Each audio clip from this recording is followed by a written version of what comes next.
6편 8절 말씀입니다. 나의 유리함을 주께서 계술하셨사오니 나의 눈물을 주의 병에 담으소서. 이것이 주의 책에 기록되어 되지 아니하셨나이까. 아멘. 아멘. 나의 눈물을 주의 병에 담으소서. 네, 할렐루야. 원래 제목을 갖다 말하면요, 나의 눈물을 주의 병에 담으소서 2 이렇게 돼야 돼요.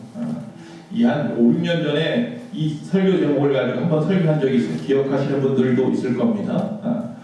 근데 오늘은 그 나의 눈물을 주의 병에 담아서 제목은 그냥 그대로 썼고요. 각도를 좀 바꾸어서 보려고 합니다. 우리가 그 전에 기억하시는 분들 있겠지만 그 전에 이 말씀은 이 눈물을 흘릴지어다에다가 포커스를 맞추었어요. 그래서 우리 울며 기도합시다 라는 이야기를 했죠. 얼마나 힘드십니까? 힘드실 때 하나님 앞에 많이 우세요 라고 말씀을 맞추어서 눈물의 효과, 그래서 말씀을 전했어요. 오늘은 이 눈물을 흘리자고 했는데, 그 눈물을 흘리면서 기도하자고 했는데 어떻게 기도합니까? 여기 나와 있는 이 다윗은 도대체 하나님 앞에 눈물을 흘리면서 어떻게 기도하기로 했는지, 그 나의 기도 제목, 어떤 나의 기도의 방향에 대해서 말씀을 좀 보려고 하는 것입니다. 시편 55편 6절에 보니까 이런 말씀이 있습니다. 뭐라고 되어 있냐면요, 내게 비둘기같이 날개가 있다면 날아가서 편히 쉬리로다, 이렇게 되어 있습니다. 저와 여러분에게 날개가 있으면 얼마나 좋을까요? 이 날개가 있다면 이 날개를 달고 날아가서 편히 쉬겠다, 그 이야기는 지금 여기 너무 힘들어, 여기를 좀 떠났으면 좋겠어, 여기서 탈출했으면 좋겠어, 내게 날개가 있다면 제발 여기 떠나버렸으면 좋겠어 라고 하는 이야기예요. 즉 다시 말하면 이 시편 기자가 친구라든지 동료라든지 주변 사람들로부터 배신을 당하고 그 마음에 답답한 거예요. 그래서 도망치고 싶어 하는 거예요. 자, 우리도 솔직하게 지금 살아가고 있는 현장에서, 여러분의 그 삶의 현장에서 도망치고 싶으신 분 있으십니까? 아우 답답해, 나 여기 좀 떠나버렸으면 좋겠어. 어떤 여기서 지금 말하는 어떤 배신 행위 때문에, 주변 사람들로부터 인한 배신 행위 때문이 아니더라도 어떤 이유 때문에 떠나고 싶은 마음들이 들 때가 있을 겁니다. 언제 그렇습니까? 언제? 이런 명절 때가 되면 특히 그런 분들이 있습니다. 자녀들 때문에, 남편 때문에, 시부모 때문에 좀 떠나버렸으면 좋겠어. 그런 분들도 솔직하게 있습니다. 누가 속썩이면 말이죠. 아니면 뭐 법적으로나 여러 가지 사건, 유전무죄, 무전유죄 하는데 억울함을 당하면 떠나버렸으면 좋겠어. 그래서 그러잖아, 이민 가고 싶다고 말하고 말이지. 내가 이 땅에서 살고 싶지 않다, 이런 나라에서 살고 싶지 않다, 막 그런 이야기가 가끔씩 사건이 터질 때마다 억울하면 그런 이야기를 신문에서 종종 보게 됩니다. 어디론가 막 떠나고 싶다는 건 지금 현실을 갖다가 탈피하고 탈출하고 싶다라고 말하고 있는 거예요. 그 말에서 시편 55편 6절에 뭐라고요? 내게 비둘기같이 날개가 있다면 날아가서 편히 쉬기로다. 아니 지금 오늘 말씀은 어디에? 56편인데 갑자기 55편을 이야기할까? 55편이 56편하고 연결돼요. 여러분 혹시 그 시편에 56편, 지금 오늘 본문 말씀이 있는 56편 앞에 보면 제목이 있을 거예요. 그 시편마다 제목이 있거나 어떻게 시를 갖다 읽거나라고 하는 방법에 대한 이야기가 나오는데, 이상한 단어가 하나 있지 않습니까? 혹시 여러분 성경에 보면 뭐라고 되어 있습니까? 요나, 엘렘, 르호김이라고 혹시 보이십니까? 여러분 성경에 혹시 그런 말 쓰여 있습니까? 요나, 엘렘, 르호김, 이 말의 뜻은 뭐냐면 먼 지방에 있는 고요한 비둘기, 이런 뜻이에요. 자, 55장에서 55편은 어떻게 하고 싶다고요? 내게 날개가 있다면 멀리 따라가고 싶다라고 했잖아요, 시편 기자가. 근데 56편은 뭐예요? 먼 지방에 있는 고요한 비둘기. 이건 뭐 이미 어떻게 한 거예요? 떠나간 거예요. 그러니까 이미 멀리 떠나가서 거기서 오히려 이제 어떻게 하는지 아세요? 고향을 바라보면서, 떠나온 곳을 바라보면서 지금 읊조리고 있는 내용이 오늘 본문인 거예요. 그렇게 연결이 되는 거예요. 자, 여기 보면 이 시편 기자는 누구냐면 바로 다윗인데, 이 다윗 왕이 목숨을 건지려고 도망을 쳤잖아요. 누구로부터? 사울 왕으로부터. 사울 왕은 누구예요? 자기의 장인어른이에요. 장인어른이 자기보다 사울인 자기보다 다윗인 자기 사위가 더 인기가 많으니까 다윗은 천천히요, 사울은 천천히요, 다윗은 만만이라 그러잖아요. 그러니까 시기 질투심에 악신이 들었다고 하죠. 그래서 죽이려고 합니다. 수없이 죽이려고 합니다. 어쩔 수 없이 그 자리를 피해서 도망쳤죠. 그래서 유다 광야를 돌아다닙니다. 유리방황하면서 돌아다닙니다. 자, 그 억울함 가운데서 돌아다닐 때 얼마나 억울하겠어요. 내가 뭘 잘못했는데. 다윗이 잘못한 거 없어요. 골리앗을 쳐 죽인 게 잘못한 것입니까? 아니잖아요. 사울왕 옆에 와가지고 사울왕이 악시 들어가지고 검은 고를 치고 막 그러면서 그의 마음을 안정시켜준 게 잘못한 겁니까? 아니잖아요. 나는 가만히 있는데 갑자기 아버지가 불러서 양치다 갔더니만 사무엘이 하나님이 너를 갖다 왕으로 세운다고 기름 부은 것이 잘못입니까? 내가 부어달라고 한 거 아니잖아요. 너무 억울하죠. 여러분, 이 다윗처럼 억울하신 분 있으십니까? 혹시 여기? 이거 말도 못하겠고 막 끙끙 앓는 거죠, 사실은. 어린 나이에, 20대 청년 나이에 이거 정말 화가 나도 분해서 참을 수 없는 상황인 거예요. 그런데 도망을 다녀요. 도망을 다니다 어쩔 수 없이 이번엔 어디로 가냐면 블레셋, 자기네 정나라예요. 골리앗의 나라잖아요. 블레셋까지 들어가요. 자, 블레셋에 들어가서 사울왕이 나를 죽이려고 하니까 내가 여기 망명하겠소, 망명 신청을 한 거예요. 그런데 그 중에서 야기스 왕이 그 신하들의 이야기를 듣습니다. 저 사람 골리앗 죽인 사람이에요. 지금 거짓말하는 건지도 몰라요. 아니면은 우리를 쳐 죽이려고 하는 간첩인지도 몰라요. 여러 가지 이야기를 합니다.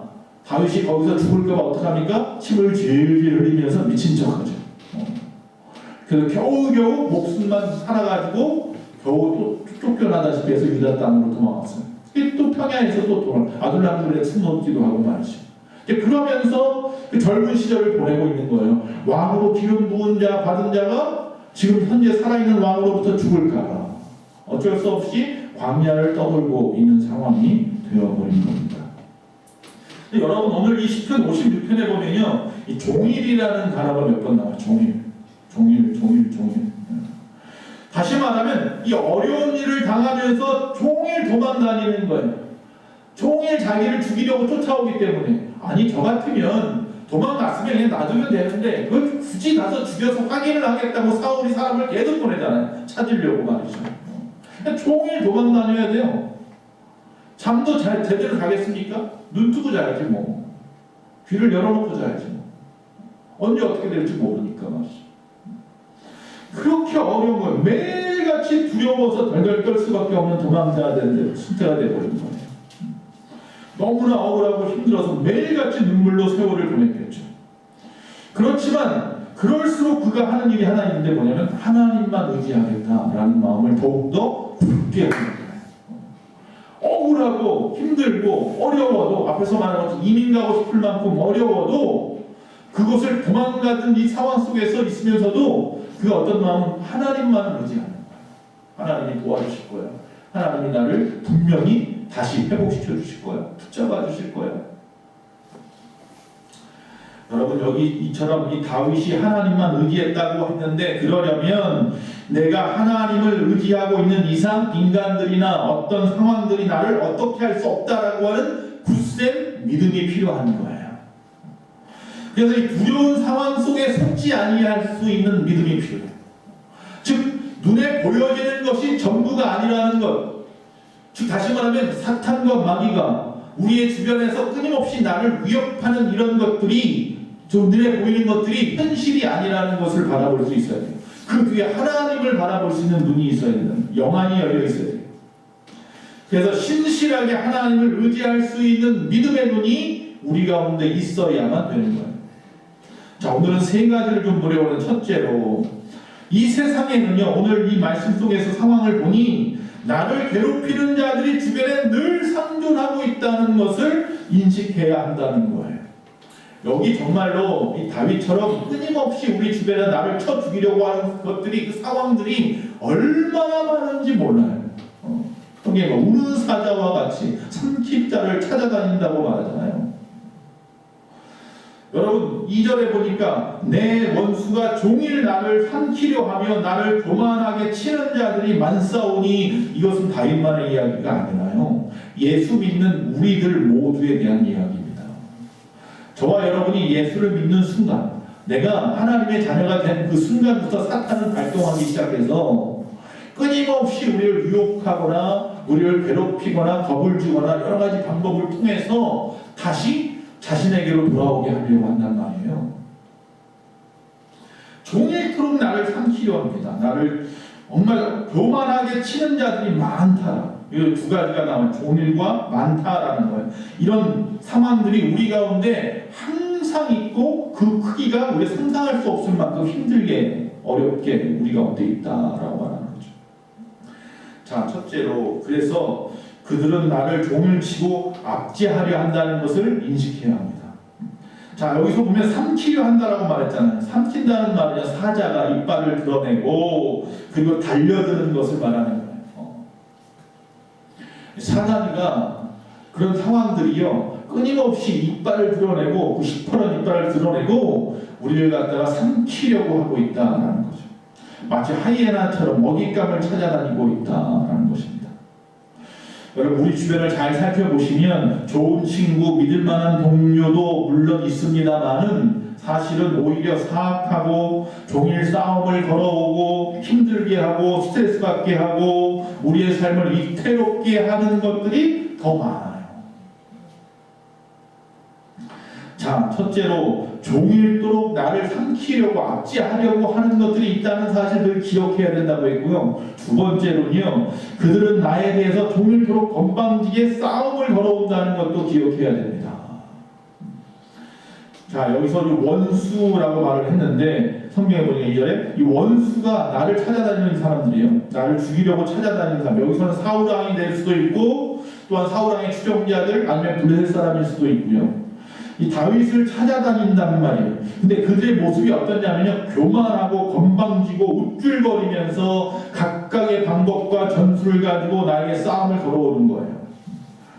여러분, 나는 가만히 있는데 자꾸 상대방이 싸움을 걸어올 때가 있단 말이죠. 나는 그냥 평화주의자예요. 평화롭게 살고 싶은데 자꾸 싸움을 걸어와요. 남자들 군대 생활에 보면 그런 경우 많아요. 선임들이 그래요. 나는 가만히 있는데 자꾸 괜히 시비를 걸고 그냥 어렵게 만들고 힘들게 만들어요. 저도 군 생활할 때, 군 생활하기 전까지는 생각을 해보죠. 제가 지금 키가 182에 지금 몸무게가 88, 87인데 물론 그때는 뭐 78도 안 됐지만 삐쩍 말랐었지만 키는 그대로였잖아요. 중학교, 고등학교 때 누가 저를 건드려 본 사람이 하나도 없었어요. 근데 저 가만히만 있어도 괜히 얼굴 한번 씩거리면 도망갔어요. 사람들이 무서워서. 그렇게 살다가 평생을 누구한테 뭐 속박당해 본 적도 없고 싸움 걸려본 적도 없는 사람이 군대라는 데를 갔는데, 죄송합니다, 제 반토막만한 분들이 나이도 저보다 어려요. 저는 이제 신학교 졸업하고 갔으니까 24살에 갔는데 22살, 뭐 1살밖에 안 된 친구들이 와서 선임이라고 막 갈구고 막 뭐 그래요. 처음엔 이게 감당이 안 되더라고요. 그런 경험을 해본 적이 없으니까. 처음에는 막 욱하는 마음이 들었는데도 또 이제 교회 가서, 부대에 있는 교회 가서 또 눈물로 또 닦고 호소하고 또 참고 이를 꼭 감고 그러다 그렇게 한 달, 두 달 지나다 보니까 이제 속으로 어떤 마음이 드냐면 우스워요. 이제 속으로 괜히 자기 암시하는 거죠. 사실은 한 주 먹고 이거 안 되는 게 아이고 그러면서 그래 네 마음대로 해라, 네 마음대로 해. 마음을 놔버리게 되더라고요. 근데 기도하다 보니까 마음이 그렇게 그냥 마음 먹기로 작정을 했어요. 그러니까 싸움을 걸어오다가 내가 싸움이 걸려야 재밌는데 싸움이 안 걸리니까 재미가 없는 거예요. 그러니까 처음엔 그러더니 그냥 놔둬버리더라고요. 교회 간다고 하면 처음엔 막 뭐라고 그러더니 놔둬버리더라고요. 뭐 수요예배도 안 해요. 교회에서 군대에서 하는 수요예배도 하고 새벽 예배도 안 해요. 세상에. 그래도 그냥 놔두는 거예요. 처음에는 막 뭐라고 그러더니 그냥 놔둬버리더라고요. 종일토록 건방지게 저에게 싸움을 걸어왔어요. 사실. 근데 그 싸움을 걸어오고 교회 못 가게 했던 사람이 사실은 보면 그 아버지가 장로님이에요. 우리 장로님 죄송합니다. 우리 장로님 말고. 자랑을 해. 야, 나도 우리 아버지 장로님이야. 이러면서 자랑하면 지는 교회 안 가. 그래서 교회 가는 애들을 그렇게 괴롭히는 거예요. 선임 하나, 영장 하나.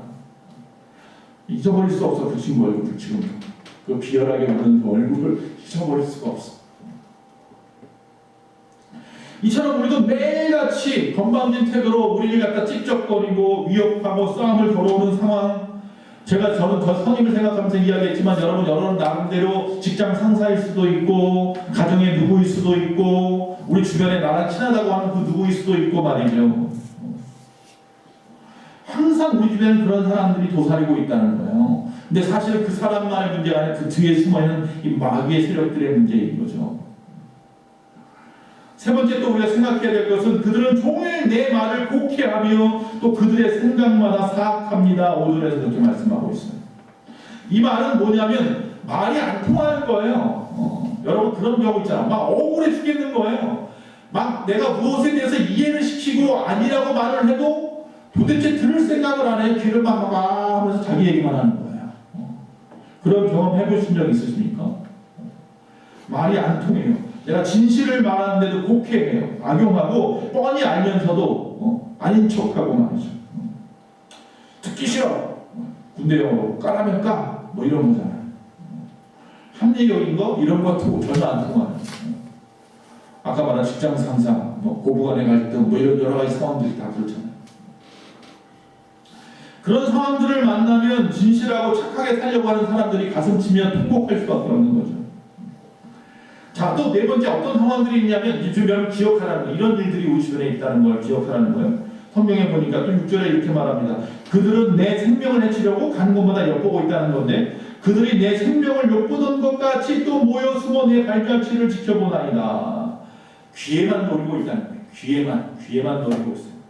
언제든지 공격할 기회가 되면 덤벼들 기세를 딱 갖추고 있다는 겁니다. 그러니까 내가 실수하기만 걸려들기만 바라고 있다는 거예요. 하루하루 불안함과 두려움 속에 살아갈 수밖에 없게 되겠죠. 그래서 그런 거 있잖아요. 요새 그 신문이나 뉴스에 보면 나오는 사건 중에 많은 사건들 중에서 부산 그 돌려차기 사건인가 아십니까? 괜히 그 엘리베이터 앞에 서 있는데 뒤에서 오더니 갑자기 여자 머리를 갖다 돌려차 버리잖아요. 근데 그 사건이 거기서 끝나면 좋은데 그 친구가 뭐라고 말을 해요? 20년 징역 받았는데 20년 후에 나와서 보복하겠다고 그러요. 어떻게 살아요, 그 여자분은? 20년 동안 죽을 것 같지 않아요, 하루하루가. 그 친구 나오는 날짜만 세고 있어야 될 거 아니에요. 못 살죠, 그러면. 그래서 법적으로 어떻게 할까? 그래서 어떻게? 결국 그래서 그 죄를 갖다 더 뒤집어 씌웠더라. 어떻게든 더 오래 잡아놓으려고 가중처벌법, 모욕 혐의죄, 뭐 이런 것을 가지고 지금 또 다시 또 재판을 하고 있더라고요. 여러분 하루하루 불안해서 두려워서 살 수가 없죠. 그러면 언제 어떻게 내가 당할지 보복당할지 모르는데 이곳으로 저곳으로 아무리 숨어 다니며 방황해도 세월만 지나가지 더 오히려 힘들어지고 어려워지는 상황이 되는 거죠. 자, 지금 한 4가지 말씀을 드렸어요. 그러니까 지금 현재 상황들이 이런 분들이 계세요.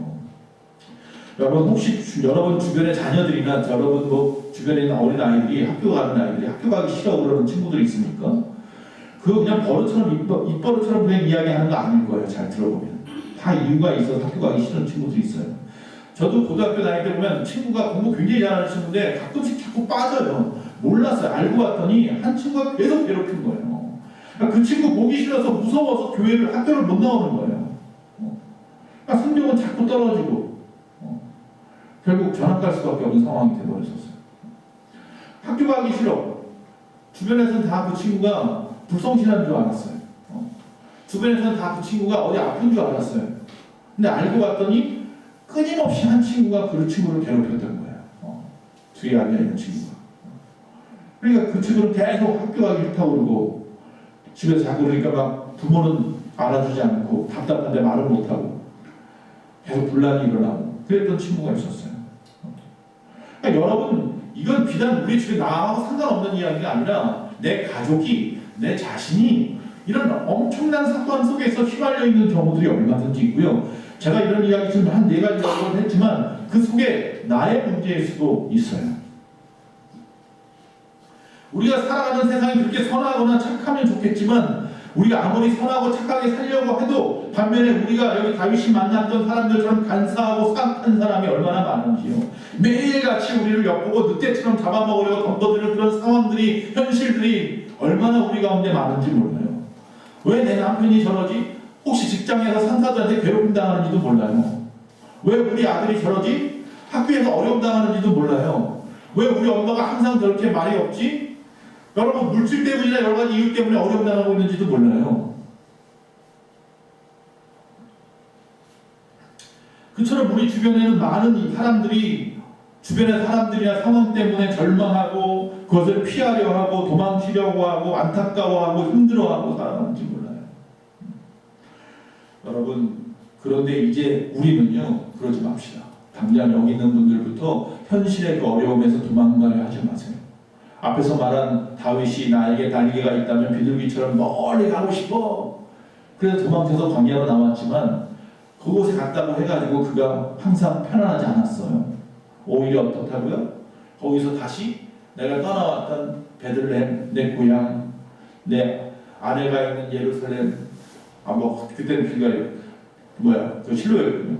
그런 곳을 갖다 생각했겠죠. 그런 곳을 생각하면서 나는 다시 돌아가야지 그런 생각이 들었을 거예요. 피하면 피할수록 더 어려워집니다. 나만 힘든 거예요.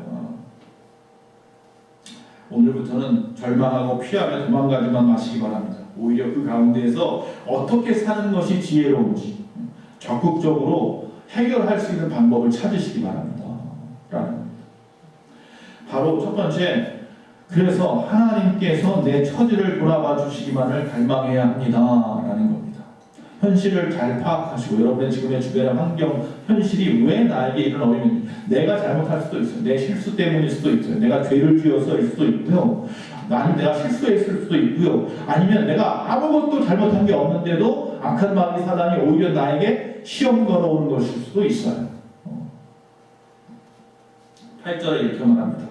나의 유리함을 주께서 계수하셨사오니 나의 눈물을 주의 병에 담으소서. 이것이 주의 책에 기록되지 아니하였나이까. 이렇게 말씀하고 있습니다. 자, 이 본문 말씀이죠. 이 말씀은 하나님께서 자기가 당하고 있는 이 억울한 사정을 그냥 모르는 척 하지 말고 좀 관심 있게 좀 봐주십시오 라고 호소하고 있는 거예요. 여러분 어려울 때 하나님 앞에 어떻게 기도하십니까? 라고 물어볼 때 이렇게 기도하라는 거예요. 하나님 나에게 좀 관심 있게 좀 봐주세요. 나의 문제를. 그렇게 좀 호소하면서 기도하십시오. 다윗이 그렇게 기도했더라는 거예요. 첫 번째 뭐라고 해요? 나의 유리함을 계수하옵소서. 이렇게 말하죠. 나의 유리함을 계수하여 주시옵소서. 내가 이곳저곳으로 숨어서 유리 방황하는 이 걸음들, 짐승을 피하여 헛지복도 도망다녔던 것들, 또 잠시도 쉴 틈 없이 숨어있던 고달픈 어떤 그런 시간들, 이 억울하게 당했던 모든 시간들을 하나님은 알고 계시잖아요. 하나님은 다 세심받으신다면서요. 욥기서의 말씀에 걸음걸음을 다 세고 계신다고 말씀했습니다.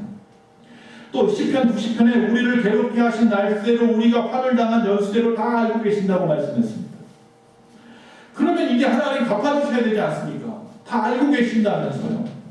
내가 하나님의 사람인 것도 알고 있고 하나님의 자녀인 것도 아실 텐데 내가 이런 유리방황하고 어려움 당하는 모든 것들을 하나님이 다 알고 계시잖아요. 호소하라는 거예요. 두 번째 또 뭐라고 말해요? 이제 바로 이 부분을 가지고 지난번에 말씀한 거죠. 나의 눈물을 주의 병에 담아주소서라고 말을 합니다. 자, 이 말은 뭐냐면 시편 42편 3절에 다윗이 이 말을 똑같이 이런 말로 합니다. 내 눈물이 주야로 내 음식이 되었도다. 이렇게 말을 하고 있어요. 아침, 점심, 저녁 먹는 것처럼 아니 일상이 되어버린 거예요. 뭐가? 우는 게. 매일매일 일상처럼 울고 있는 거예요. 이 억울해서 엉엉 우는 게 아니라 하나님 앞에 호소하면서 우는 거예요. 그러니까 말하면 내가 지금 이런 어려운 가운데 있는데 정말 수없는 눈물을 흘리고 있는데 이 눈물을 하나님 아시잖아요 라고 말하고 있는 거예요. 여러분 우셔야 합니다. 우십시오. 하나님 앞에서 눈물 보이는 거 부끄러워할 거 없습니다. 남자 뭐 태어나서 3번 운다고요? 아니요, 매일같이 울어도 됩니다. 우십시오. 하나님 앞에 우셔야 합니다. 자, 지난번에 했던 말씀입니다. 다시 한번 복습합니다. 우리가 하나님 앞에서 울면요, 신앙인들이 하나님의 자녀가 하나님 앞에 울 때에 어떤 효과들이 있냐면 첫째로 세척 효과가 있습니다. 이것은 예수 믿지 않는 사람도 마찬가지입니다. 시원하죠.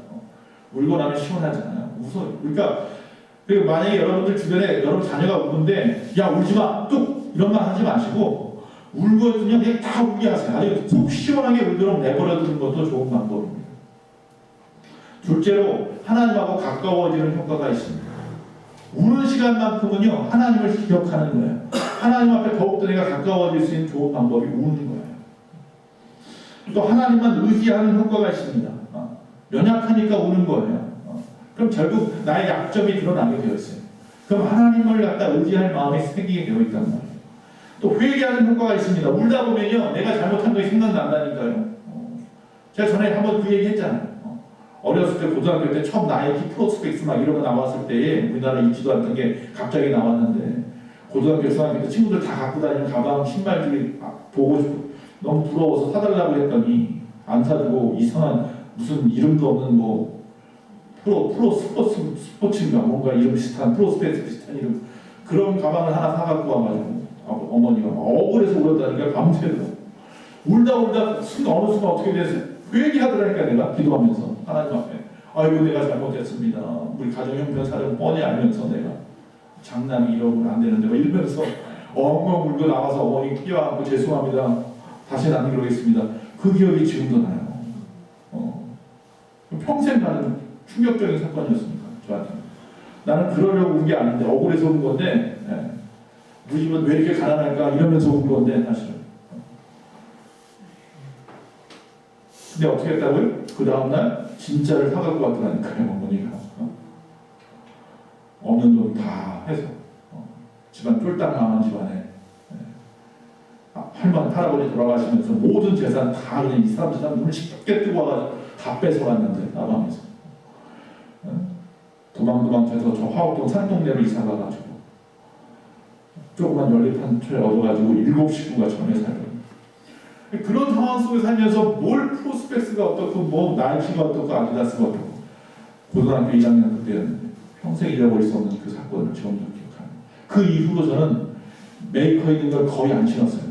그때가 한 4, 5년 전부터 신기 시작했어요. 왜냐면 이거 하나 신어보니까요 안 찢어져요 진짜로. 싸구려 신으니까 몇 번을 갈아 신더라고요 내가. 차라리 좋은 거 하나 사자. 좋은 거 하나 사가지고 그걸 갖다 몇 년 동안 달 때까지 신는 거예요. 지금 그래서 제가 지금 아디다스 신고 다녀요. 저번에 그 선지술에 가가지고 거의 4만 원짜리더라고요. 우리나라에서는 그 비싼 건데 그거 하나 사갖고 와서 지금 6개월 동안 잘 신고 있어요. 얘기가 이상한 데로 흘러들었는데 회개하는 효과가 있더라고요. 또 하나님께 보이는 효과가 있습니다. 하나님이 여러분이 우는데 가만 놔두시겠어요? 쳐다보게 되어 있어요. 하나님은. 그러지 않아도 보고 계시지만 사실은 열왕기하 20장에 보니까 5절에 이렇게 말합니다. 너는 돌아가서 내 백성의 주권자 히스기야에게 이르기를 하나님 말씀하는 게 너 죽는다 라고 이사야를 보냈잖아요. 하나님. 그리고 이사야가 돌아오는데 히스기야가 어떻게 합니까? 벽을 받아보고 하나님 막 울면서 기도하니까 뭐라고 말씀하냐면 자 너는 다시 돌아가서 왕에게 돌아가서 내 백성의 주권자 히스기야에게 다시 이르기를 왕의 조상 다윗이 하나님 여호와의 말씀이 내가 내 기도를 들었고 내 눈물을 보았노라 내가 너를 낫게 하니 내가 3일 만에 여호와의 전에 올라가겠고 할렐루야 너 죽는다 그랬는데 3일 만에 나와서 다시 하나님의 전에 와서 감사하게 되리라. 뭘 보았다고요? 내 기도를 들었고 내 눈물을 보았다. 많이 우십시오. 하나님이 여러분 눈물을 보게 원하십니다. 또 진심을 알리는 효과가 됩니다. 6절에 시편 126편에 눈물을 흘리며 씨를 뿌리는 자는 기쁨으로 거두리라 울며 씨를 뿌려 나가는 자는 정령 기쁨으로 그 단을 가지고 돌아오리라. 할렐루야. 눈물로 씨를 뿌려보셨습니까? 하나님이 또 세어보신 바 됩니다. 그래서 지금 다윗이 나의 모든 이 눈물을 갖다 주의 병에 담으시고 세어보라고 말하는 거예요. 또 뭘 말씀하냐면 하나님이 씻어주시는 효과가 있습니다. 요한계시록 21장 4절에 모든 눈물을 그 눈에서 씻기심에 다시 사망이 없고 애통하는 것이나 목하는 것이나 아픈 것이 다시 있지 아니하니 처음 것들이 다 지나갔습니다. 할렐루야. 이런 은혜가 여러분에게 있습니다. 우십시오. 웃어요. 나의 눈물을 주의 병에 담으소서. 내가 당한 이 고난과 억울함을 잊지 마시고 하나님께서 반드시 갚아주실 줄로 믿습니다. 이런 이야기죠. 자, 이제 세 번째로 좀 생각해 보아야 할 것은 뭐냐면 나의 모든 일들을 주의 책에 기록해 주소서. 즉 다윗이 기도한 세 가지. 그렇죠? 자, 그래서 앞에서 말한 대로 내 유리하는 것을 계수해달라. 주의 그 눈물의 병, 그 병 안에 담겨있는 내 눈물을 갖다가 하나님 기억해달라. 또 세 번째, 주의 책에 기록해달라. 나의 모든 일들을 내가 하나님 앞에 이렇게 눈물을 흘리면서 당하는 이 모든 일들, 도망다니고 이 모든 하는 것들을 하나님이 다 기록해달라. 하나님 앞에는요 책이 있어요. 여러분 잘 아는 생명책이 있어서 그 생명책에는 하나님을 믿는 모든 자의 이름이 적혀 있습니다. 그리고 그 생명책 안에는 뭐가 있다고요? 기념책이 있어서 믿는 자들이 하늘에서 받을 상급이 다 적혀 있어요. 어떤 행위를 했는지. 그래서 하늘에 있는 책은요 두 가지 책이 있는데 바로 이 생명책과 또 기념책이 있어요. 생명책은 은혜의 언약의 책이라고 해요. 은혜 받는 것, 은혜의 책이에요. 이 행위책은 말 그대로 행위 언약이죠. 기념책은 또 우리가 이 땅에 행한 하나님이 원하시는 기쁜 일들, 즐거운 일들, 행복한 일들, 하나님 영광 돌렸던 그 모든 일들이 다 적혀 있겠죠. 그것 가지고 보상을 받는 거예요. 그런데 또 하나 책이 있어요. 행위책이라는 게 있어요. 행위책이 성경에 보면 이 행위책은 믿는 자와 믿지 않는 자의 모든 행위가 적혀 있는데 특히 믿는 자들은요 그 행위책에 있는 모든 행위들은 다 지워져요. 기념책에 하나님이 보시고 상급 줄 것만 남아요. 그러나 믿지 않는 자들의 잘못했던 모든 일들은 어디 있어요? 그 행위책에 있어서 하나님이 나는 예수를 갖다 알지 못해서 못 믿었는데요. 그 행위책에 나와 있는 이름으로도 얼마든지 행위대로 갚아요. 결국 다 지옥 갈 인생이 되겠죠. 하나님의 앞에 있는 이 행위록에는 모든 것이 이처럼 다 넉넉히 아주 낱낱하게 기록되어 있습니다. 요한계시록 20편 11절 분명히 나와 있습니다. 악인들의 악행도 기록되어 있고 선인들이 당했던 그런 모든 일들도 다 기록되어 있습니다. 그 선악간에 행한 대로 판단받는 모든 일들이 거기 다 적혀 있습니다. 그런데 바로 여기서 다윗이 그 주의 책에다가 기록해달라고 한 것은 바로 내 억울했던 사정들을 다 기억해달라는 거예요. 이런 식으로 하나님 앞에 호소하는 겁니다. 여러분 그렇게 호소하시기 바랍니다. 그러니 억울하다고만 하지 마시고 억울해도 좀 인내하십시오. 그리고 하나님 앞에 호소하십시오. 자, 나를 괴롭히는 상황들이 우리에게는 널려 있다고 말했고요. 이제는 하나님 앞에 맡기라고 했습니다. 호소하라고 했습니다. 그럼 이제 어떻게 호소해야 되는지 이게 중요한 이야기 지금부터 하는 겁니다. 첫째로 나는 하나님만 의지하면서 살겠다라고 결심해야 한다는 겁니다. 하나님, 나는 지금 이 순간부터 하나님만 의지하며 살겠습니다. 3절에 내가 두려워하는 날에는 내가 주를 의지하리이다. 여러분 두려워할 일이 많잖아요. 두려워할 일 있을 때마다 뭐 하겠다고 다짐하는 거예요? 이렇게 결심하십시오. 이렇게 선포하십시오. 나는 하나님만 의지하며 살겠습니다. 할렐루야. 다 같이 한번 시작. 나는 하나님만 의지하며 살겠습니다. 현상을 바라보지 않고 그 뒤에 계신 하나님만 바라보겠습니다. 두려움이 엄습해오는 그날 두려움에 사로잡힐 것이냐 아니면 하나님을 의지하며 담대하게 나아갈 것이냐 결정하십시오. 그리고 내가 하나님만 의지하기로 결심했다면 육신을 가진 그 어떤 인간도 내게 아무것도 못할 것이고 하나님이 그 순간 반드시 내 편이 되어서 도와주실 것이다 라고 확신하십시오. 그리고 그 순간부터는요 하나님 앞에 착 달라붙어 있으십시오. 하나님이 기뻐하시는 일만 하십시오. 될 수 있으면 교회 나오시고요. 될 수 있으면 주의에 가시고요. 될 수 있으면 하나님 말씀 보시고요. 끊임없이 하나님 앞에 눈물로 호소하며 기도하십시오. 나는 하나님만 의지하며 살겠습니다. 이 결심이 우리에게 필요하다는 거예요. 구체적으로 첫째로 나는 인간을 두려워하지 않을 것입니다. 다 같이 시작. 나는 인간을 두려워하지 않을 것입니다. 인간에게 두려움이 밀려오는 그 이유는 어려운 상황, 거대한 문제, 사나운 인간들만 내 눈으로 보기 때문이에요. 육안으로만 세상을 바라보기 때문이에요. 그러나 내가 하나님 앞에 착 달라붙어 있게 되면 아무리 악한 인간들이라 할지라도 함부로 나를 해코지하지 못합니다. 여러분의 친구가 여러분을 때리려고 하다가도 내가 아버지 뒤에 싹 숨어버리면 어쩔 수 없다라는 겁니다. 이 말씀은 지금 인간들을 두려워하지 말라는 말씀은 4절에도 나와 있고 10절, 11절에도 나와 있어요. 이 4절에 나와 있는 말씀 뭐라면 혈육을 가진 사람이 얻지 못한다 이렇게 되어 있습니다. 이 사람이 나를 어떻게 하지 못한다 11절에 이렇게 말해요. 똑같은 사람인데요. 단어의 뜻이 달라요. 4절에 나와 있는 혈육을 가진 사람이라는 얘기는 뭐냐면 육체의 살. 육신을 가진 자라는 거예요. 즉 다시 말하면 썩을 것이라는 거예요. 썩을 것. 육신은 다 썩어요. 그렇죠? 나중에 다 썩습니다. 11절에 나와 있는 사람이란 말은 아담이에요. 최초의 인간이 아담이죠. 하나님이 아담을 뭐로 만들었어요? 흙으로 만들었어요. 아담이라는 뜻은 흙이라는 뜻이에요. 다시 말하면 세상의 사람들이 너를 아무렇게도 못해. 아무 짓도 못할 거야. 사람을 두려워하지도 마라. 라고 말하는 것은 뭐냐면 그 사람들이 건드릴 수 있는 것이라고 기껏해야 썩을 것. 기껏해야 흙으로 돌아갈 인생인 거예요. 마태복음 10장 28절에 그래서 그렇게 말씀하십니다. 몸은 죽여도 영혼은 능히 죽이지 못하는 자들 두려워하지 말고 오직 몸과 영혼을 능히 지옥에 멸하실 수 있는 이를 두려워하라. 도리어 누구를 두려워하라? 하나님을 두려워하라. 사람이 무서워서 하나님을 배신하죠. 이만큼 어리석은 짓이 없습니다. 하나님이 두려워서 사람들 가운데서 온전한 믿음을 보여주셔야 되는 겁니다. 아무리 세상의 사람들이 비열하게 날뛴다 할지라도 두려워하지 마십시오. 그들도 나와 똑같이 언젠가는 썩을 인생이에요. 흙으로 돌아갈 인생이에요. 두 번째 또 이렇게 고백합니다. 나는 나의 모든 사정을 하나님 앞에 아뢰 것이다. 다 같이 시작. 나는 나의 모든 사정을 아뢰 것이다. 할렐루야. 9절에 말씀합니다. 내가 아뢰는 날에 내 원수들이 물러가리니 이것으로 하나님이 내 편이심을 내가 아나이다. 할렐루야. 내가 하나님 앞에 아뢰면 그 순간 나는 하나님 편인 거예요. 할렐루야. 미국 그 시골 도시에 한 청년이 살았습니다. 여기는 도대체 뭐 할 게 없는 거예요. 그래서 도시로 나갔습니다. 도시로 나갈 때 어머니가 한 가지 이야기합니다. 믿음 생활 잘해라. 여러분 믿음 생활 잘하는 얘기 하잖아요. 여러분 자녀들이 멀리 가면 그런 얘기 안 하십니까? 어디서든지 교회 잘 다니고. 근데 이 청년한테 듣기 싫었어요. 짜증을 내면서 나왔어요. 답답하게 사는 것도 귀찮은데 자꾸 그러니까 너 믿음을 강요하니까 막 화를 내면서 투덜투덜거리면서 나왔어요. 그리고 도시로 갔어요.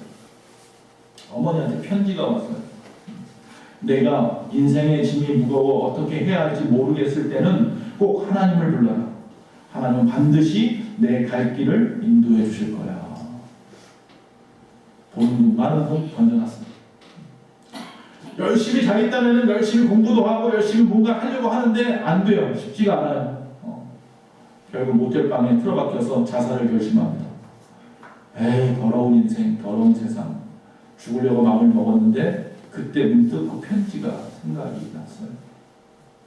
내가 인생의 짐이 무거워 어떻게 해야 할지 모르겠을 때는 꼭 하나님을 불러라. 하나님은 반드시 내 갈 길을 인도할 것이다. 그래서 서러워서인지 제가 그 가방 못 사서 서러워서 울었는지 몰라도 그처럼 울었는지 막 울기 시작합니다. 엉엉 울기 시작합니다. 엉엉 울다가 하나님을 찾기 시작합니다. 주여 주여 외치기 시작합니다. 마음에 불같은 것이 막 일어나기 시작했습니다. 뜨거워지기 시작했습니다. 그래서 고향으로 달려갔습니다. 자살을 결심했던 그가 포기하고 고향으로 돌아가서 어머니를 만납니다. 어머니 외칩니다. 그러니까 어머니가 멀리서 달려나오면서 이렇게 말합니다. 얘야, 나는 네가 왜 돌아왔는지 알고 있단다. 네가 너의 하나님을 불렀기 때문이지. 그러면서 둘이서 막 울었답니다. 그리고 그 친구가 열심히 공부를 했답니다. 그게 누구냐면 여러분 혹시 아는 분도 있지만 루벤 아처 토저라고 하는 목사님, 토레이라고 하는 목사님입니다.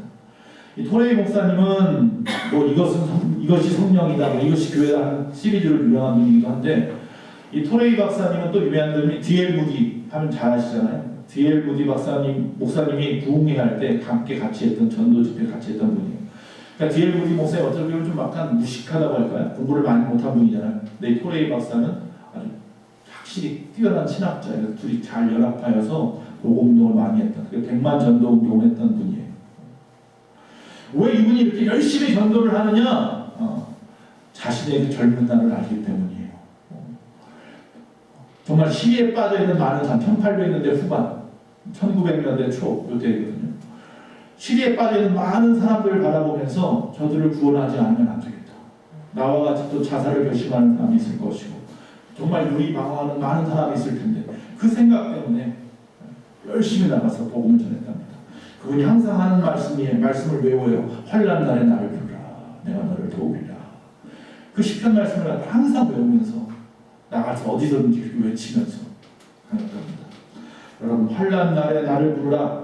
기도밖에 없다는 겁니다.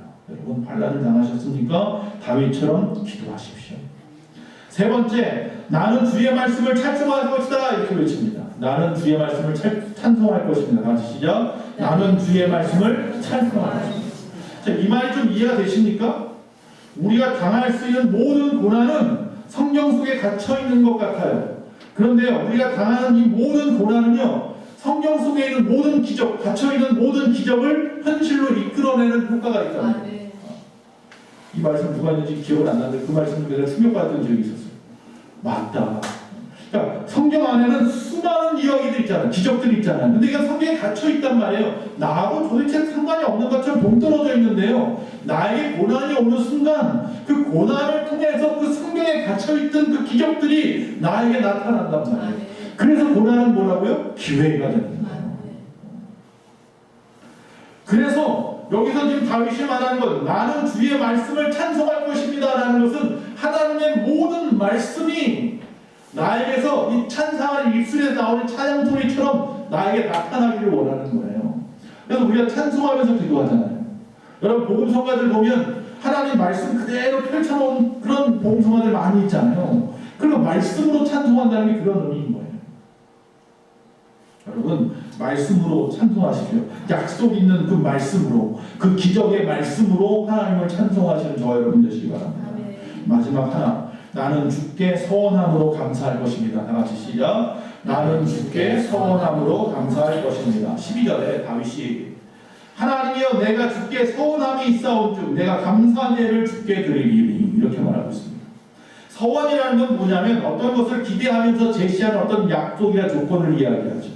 쉽게 얘기하면 하나님 나를 지금 이 어려운 가운데서 지켜주시고 환난 가운데 건져주시면 내가 이거 하겠습니다. 이렇게 살겠습니다. 이렇게 고백하는 것들 있잖아요. 혹시 그렇게 한 말씀을 하나님께 기도하다 한 적이 있으면 갚으셔야 합니다.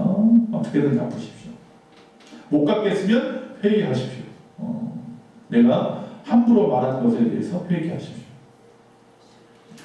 여러분 이 서원을 갖다 갚겠다라고 다윗이 고백을 하는 거예요. 즉 그 말 안에는 뭐냐면 서원이라는 말 안에는 책임과 의무가 들어있는 거죠. 다윗은 하나님께서 원수들을 전부 다 물리쳐서 승리케 해주시면 하나님 앞에 감사의 제사를 드리겠다라고 약속을 한 거예요. 그리고 정말 지켰죠.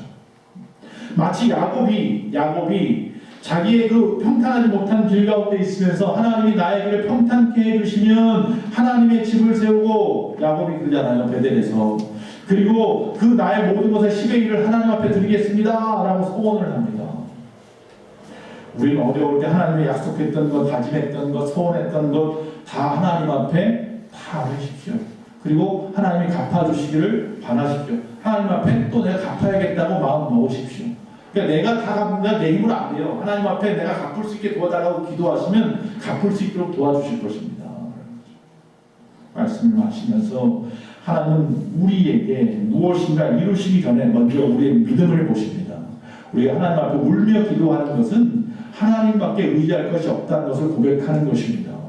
그것은 결국 하나님의 나의 믿음을 보이는 것입니다. 여러분 앞에 나와 있는 수많은 어려움의 상황들이 나의 것이라면 지금 당장 하나님 앞에 눈물을 흘리며 기도해야 합니다. 믿음을 보십시오. 믿음은 다른 것들의 실상이고 보지 못하는 것의 증거이기 때문입니다. 정말 우리들이 세상에 살아가면서 힘들 때가 너무나 많이 있습니다. 어려운 환경도 문제이지만 특히 정말 꼴 보기 싫은 그런 인간들이 있습니다. 그 사람들 피해 다니며 도망다니며 사는 것도 힘듭니다. 그들이 아무리 그러나 하악하게 할지라도 우리가 전능자이시며 역사의 주관자 되시는 하나님을 의지한다면 그들이 우리를 어떻게 해코지하지 못할 것입니다.